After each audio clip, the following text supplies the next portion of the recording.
Recently, Israel announced the death of the Hamas leader and architect of the October 7th attack, Yahya Sinwar's downfall. However, did you know that there is a celestial connection that God has marked this event with? And here's what's crazy, and what today's video is going to be about, is that the very celestial sign God used to mark this event with tells us a lot about what's coming up very soon. And so you are in for a supernatural by design treat. And with all that being said, welcome back to Supernatural by Design. My name is Jared. Thank you for joining me. I pray that God's grace and peace is with you, and not just any kind of peace, but only a peace that Jesus Christ himself can give us. We serve an incredible God, and he loves us very much. Now, before we go over the topics for today's video, I do want to discuss the fact that I have a video I'm working on right now. It's a lot longer. It's the one that I've been trying to get out to you all here sooner than later. But because this is such a short topic, I felt that I could push this in front and then keep working on that video. So I apologize, because that's the video I really want to release, because we talk about the Lebanon War and how it's intricately tied to God's celestial signs, in addition to the discussion on the two moons prophecy. However, with the downfall of the Hamas leader, the ramifications of it, as you'll see in this video, more than likely will take place sooner than later, and therefore we had to pivot. And so without further ado, let's go ahead and dive into today's topic, titled God's Celestial Signs, Sinwar's Downfall equals World War III Escalation. And so we will want to cover this in 3 comprehensive sections to fully ascertain how this event fits into Bible prophecy. The first one will be covering the actual date event of itself and the celestial component of that. And then secondly, how that fits into a larger celestial pattern that God has been revealing and its relationship to Iran. Because once you see this celestial pattern, you can't unsee it. It's why Israel and Iran are at war. And from there, we'll pick up in section 3 how the Sinwar connection, falling under this umbrella of the larger celestial pattern connecting Israel and Iran, ties to Shemini Atzeret and the soon fulfillment of Jeremiah chapter 49, verses 35 through 37, the prophecy of Elam. So if you want to go and check and read that out right now, definitely do so. Pause the video and go read it and then come back. Okay, so with all that being said, let us now go ahead and discuss this taking out of the Hamas leader and a unique celestial component that God has tied to this event. And so turning to our first slide for this video, which comes from the Hindustan Times and states that the Israeli army announced the taking out of the Hamas leader Sinwar on October 17th. Now, technically, it was the 16th that he was actually taken out. However, the 17th that it was released to the world that this had transpired. And so, moreover, the 16th or the 17th is actually very unique, which you'll see here why in just a moment. But for all intents and purposes, we'll call it the 17th because that's when the announcement went out to the world. Now, here's what's really fascinating, and if you didn't know, October 17th was also the Hunter full moon that was also a supermoon. In fact, it was the largest of the year. And so it was a very unique celestial phenomenon that just took place. And we'll see that it's the placement, the timing, the synchronicity of the moon's location that plays a very profound role, as God was marking a specific constellation for a reason. But we'll get to that here in just a moment. What I do want to turn your attention to, though, are these 2 screenshots, with the first screenshot quoting the Lieutenant General of the IDF.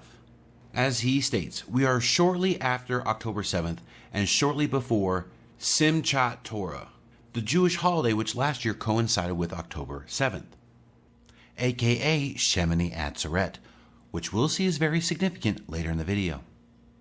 Next slide.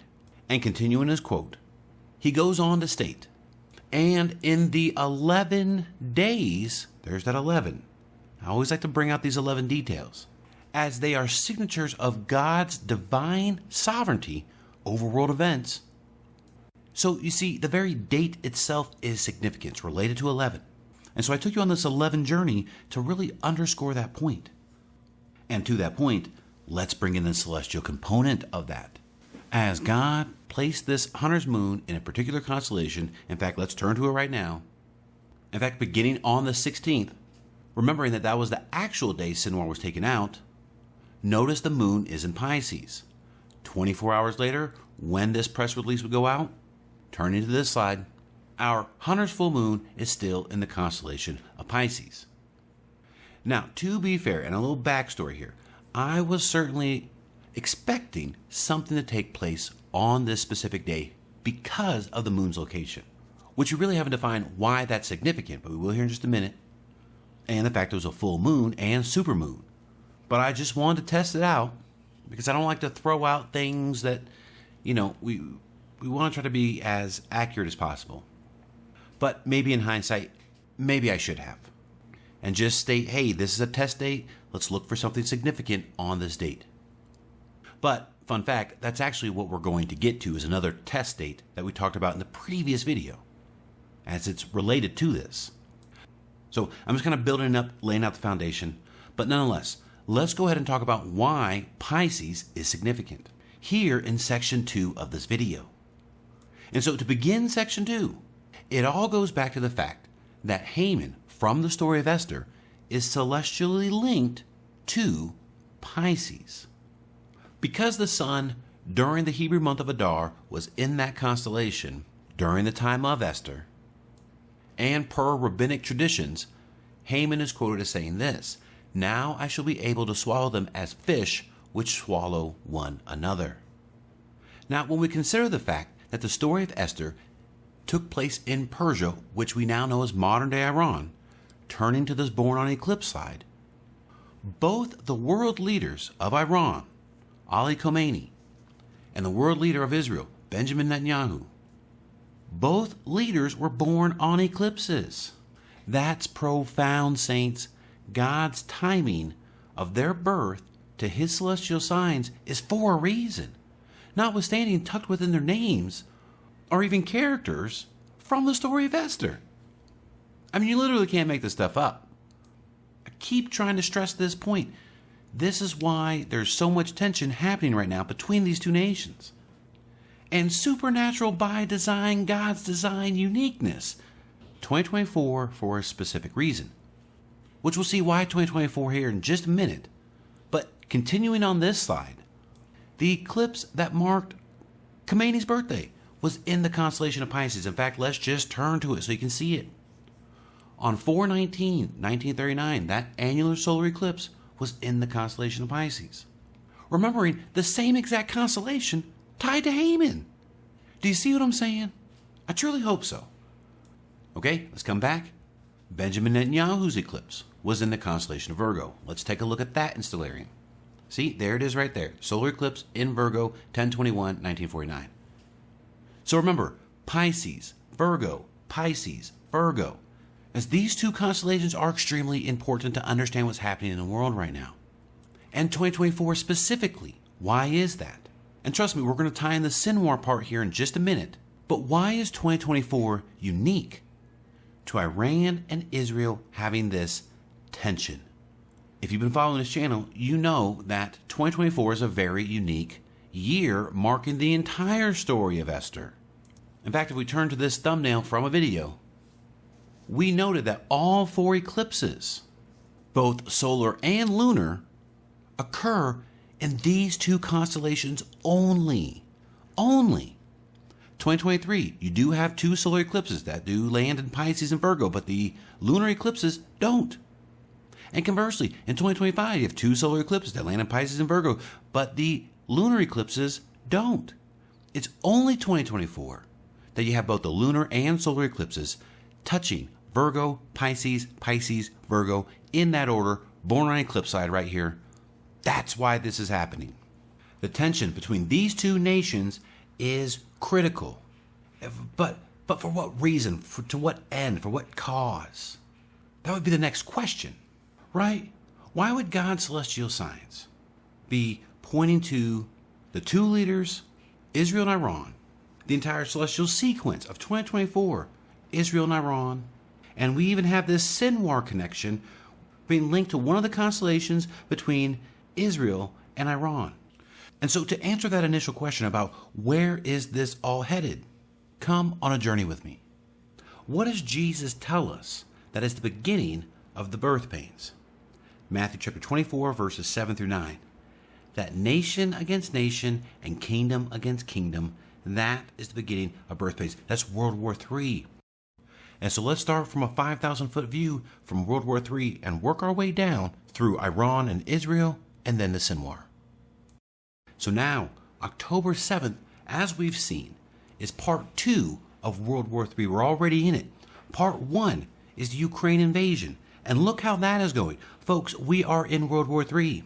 I don't know if you've seen it in the news lately, but North Korea has sent troops to Russia to fight against Ukraine. Get this, a nation state, North Korea, has sent their troops to another nation state, Russia, to fight a third-party nation state, Ukraine. We're in World War III.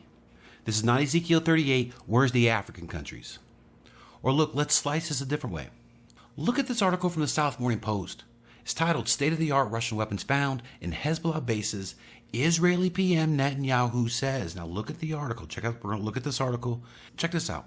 The Washington Post, quoting Israeli officials, have reported that Russian and Chinese anti-tank weapons have been found in Israel's raids inside Lebanon. Folks, come back here to the different phases. Phase 1, Phase 2. These are very much interlinked to each other. Don't look at the Israeli thing as being separate. It's very much tied to this Ukraine thing. We are in World War III. Now, granted, Phase 3 is when it goes nuclear. That's tied to the rapture. We'll get to that here in a second. But it may be early 2025. I get a sense this is tied to the elections. But that's besides the point. The main point. Saints, we are in World War III. We're already in it. No and if buts about it. And yes, we can be that confident about it.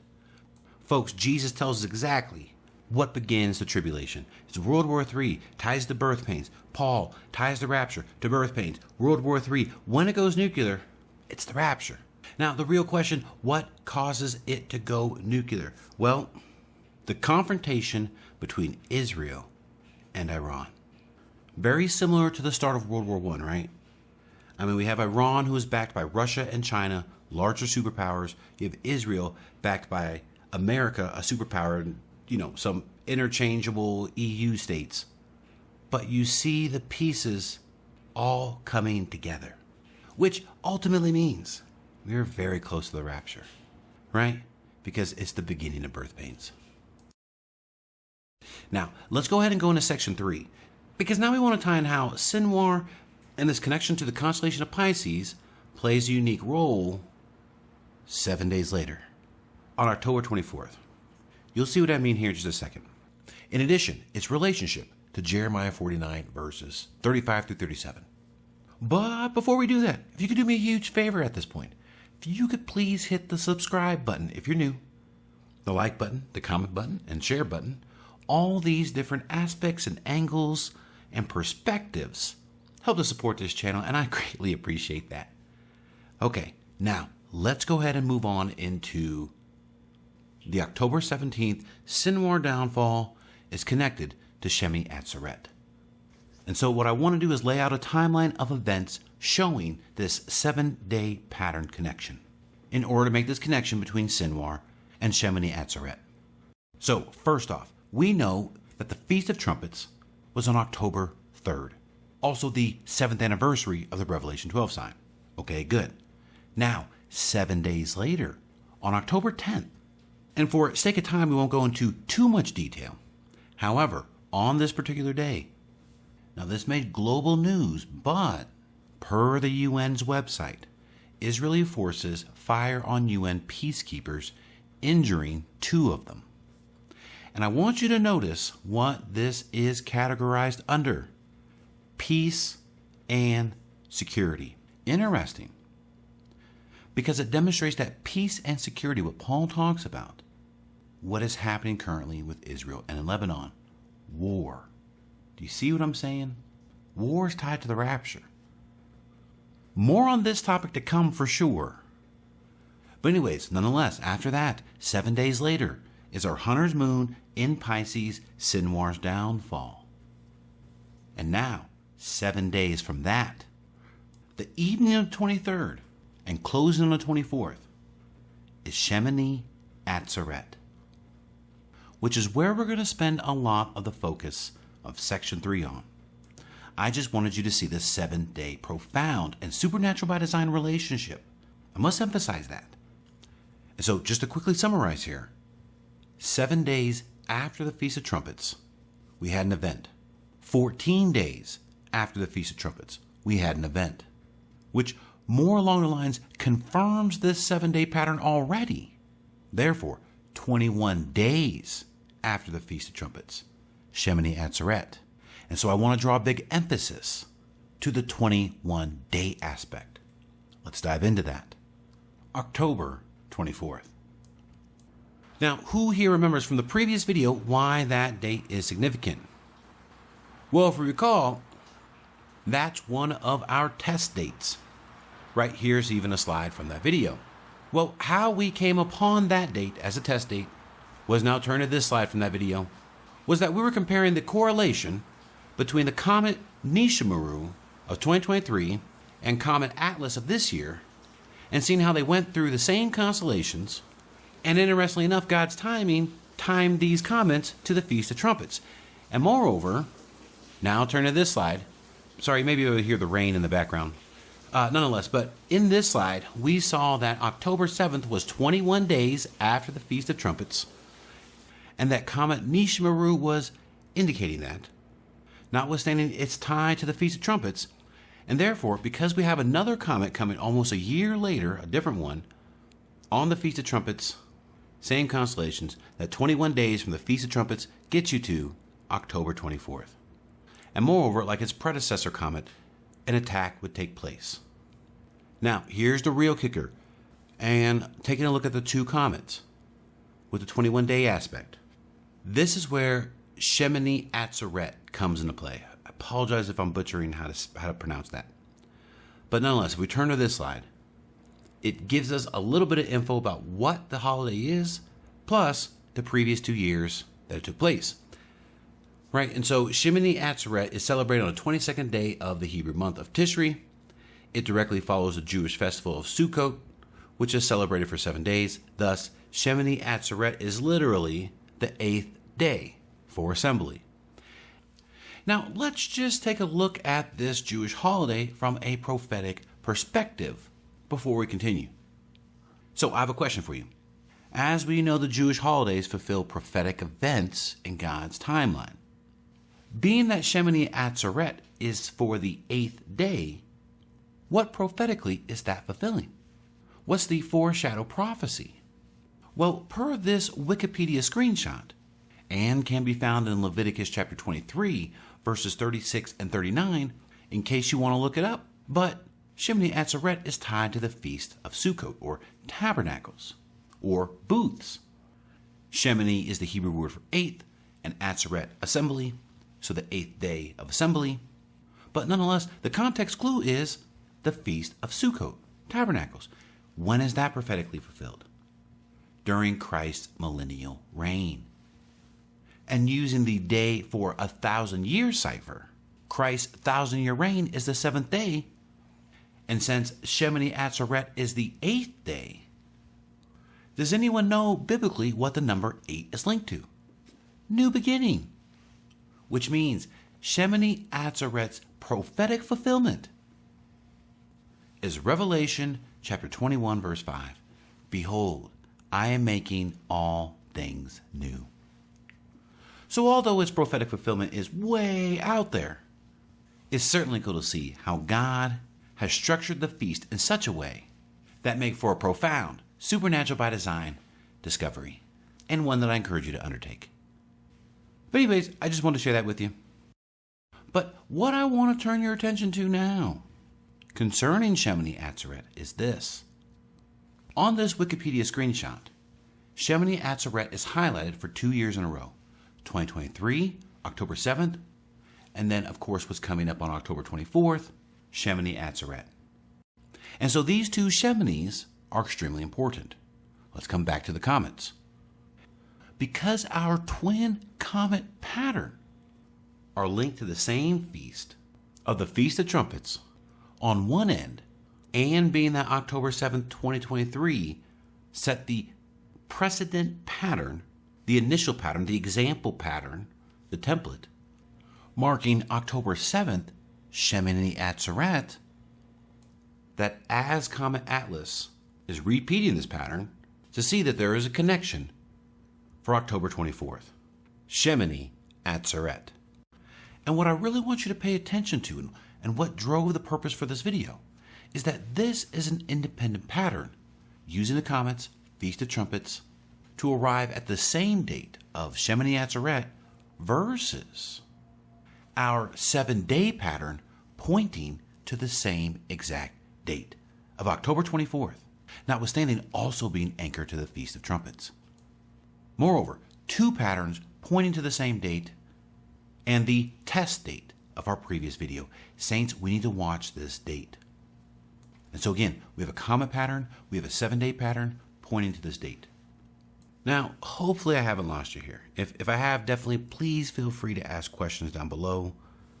I know there's a lot of information, and sometimes it's just difficult to unpack. But what I would like to discuss now is what possibly, like 95% confident, that something profound is going to take place on Shemini Atzeret this year. And to the point, I definitely could be wrong. This is not something that the Holy Spirit has 100% confirmed. So, to some degree, this is still definitely just a test date. And as we're commanded to do, we need to test all things. So definitely take this before the Holy Spirit for yourself. But the evidence is mounting for something significant. And what that is, well, that's exactly what we're getting ready to talk about. And so, coming back to the title slide, because now that we've discovered the profoundness of Shemini Atzeret for this year, let's now tie in two prophecy connections that could potentially take place on that day. One is related to Jeremiah chapter 49 and the Elam Prophecy. However, the other is connected to the story of Esther, which maybe shouldn't be a surprise because section 1 and section 2, we saw that the story of Esther is very integral in God's main celestial pattern for 2024. And so we're going to begin with the story of Esther first and see how it's linked to Jeremiah 49. And in that way, the profound connection of Shemini Atzeret and what might take place on that day. So let's begin with the story of Esther. As you know, the story of Esther takes place in ancient Persia. However, the main part of the story takes place in the capital, which is Susa, as we discover in Esther chapter 1, verse 2, as it states, "In those days, as King Ahasuerus sat on his royal throne, which was at the citadel, aka the capital, in Susa." And what's really interesting is that Susa was the capital of Elam. Isn't that fascinating? You can maybe see how this might be circling back towards Jeremiah 49. But we'll get there in a minute.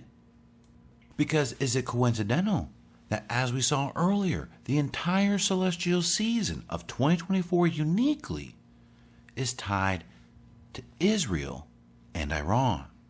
The story of Esther, Susa, Elam, Jeremiah 49.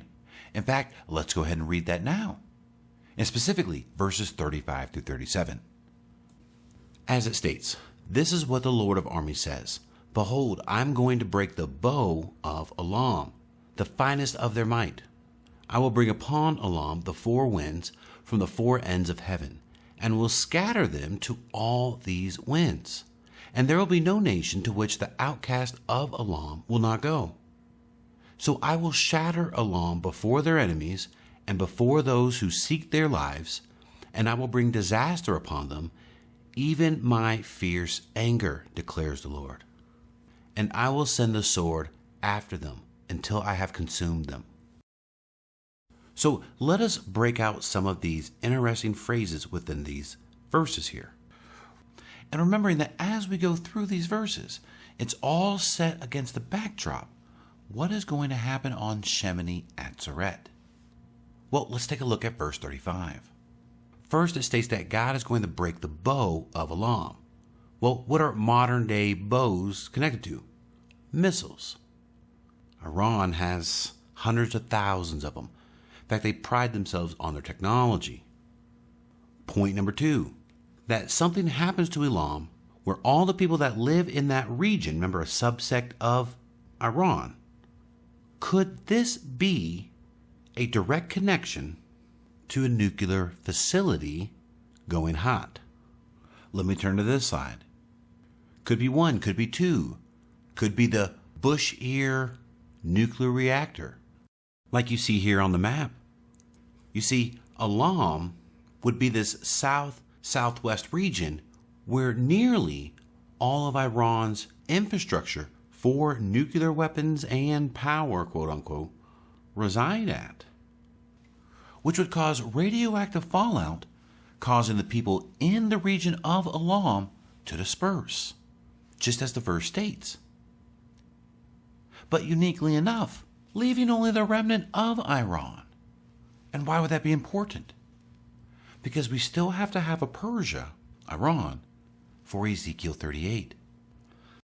So moreover, is Shemini Atzeret pointing to the fulfillment of Jeremiah 49? Well, let's take a look at the larger picture if this prophecy is fulfilled on that day. So come back with me to verse 37.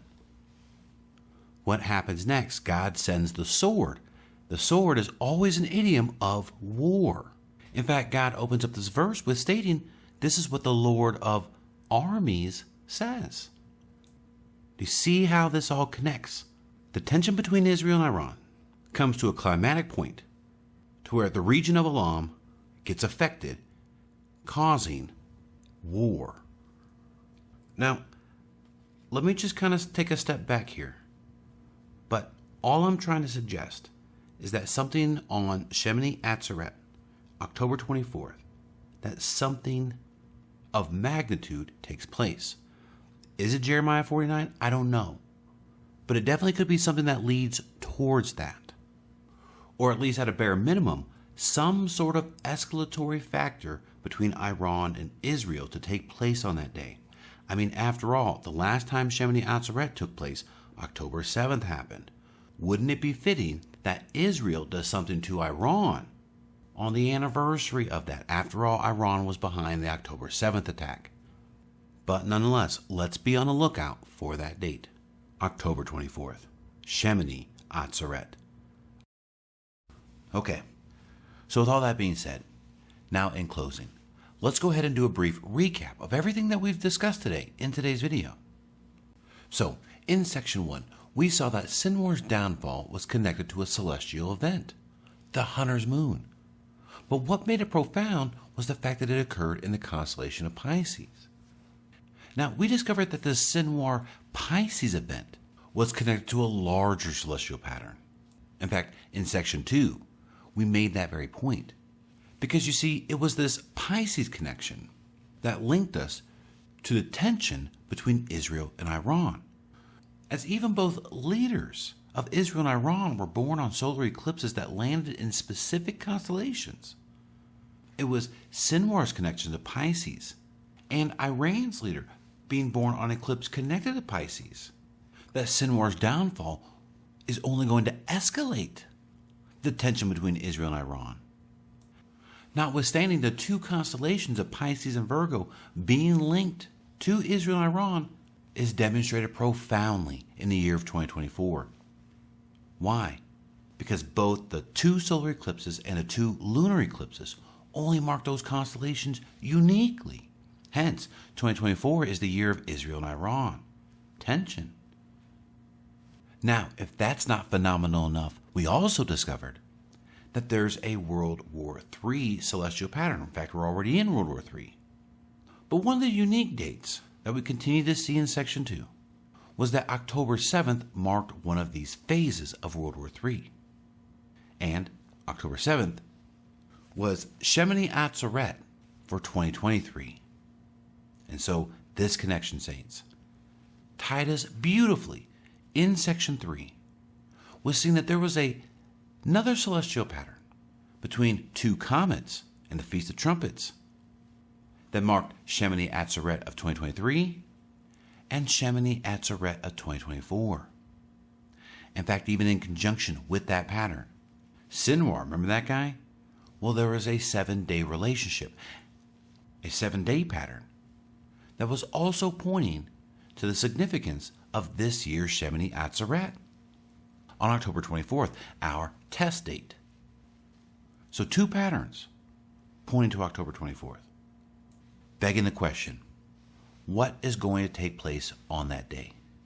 Well, it definitely could be Jeremiah 49, or just some sort of escalatory factor between Israel and Iran that leads to Jeremiah 49. But at a bare minimum, something significant between Israel and Iran. And this Sinwar connection is a part of that. But I will state this, World War III is going to go nuclear and bring in many superpowers. But have no fear, because that, saints, is the moment of the rapture. So let us watch together October 24th, Shemini Atzeret. With all that being said, this is where we're going to end this particular video. I pray this video blesses you and encourages you to know just how close we are to the rapture of the body of Christ. And if you're not a believer in Jesus Christ, let's get you saved right now. You see, according to 1 Corinthians chapter 15, verses 3 and 4, that Christ died for your sins, and that he was buried, and that he was raised on the 3rd day. And that all of this was predicted in his word in the scriptures. And that if you believe that he died for your sins, then according to Romans chapter 10, verses 9 through 10, that if you confess with your mouth Jesus is Lord, and believe in your heart that God raised him from the dead, you will be saved. Why? For with the heart a person believes, resulting in righteousness, and with the mouth he confesses, resulting in salvation. Hence why in verse 13, for everyone who calls on the name of the Lord will be saved. And that can be you right now. Right now. He loves you oh so much. And with that said, this is where we're going to end the video. I love y'all. Jesus loves y'all. God bless. And Maranatha, King Jesus.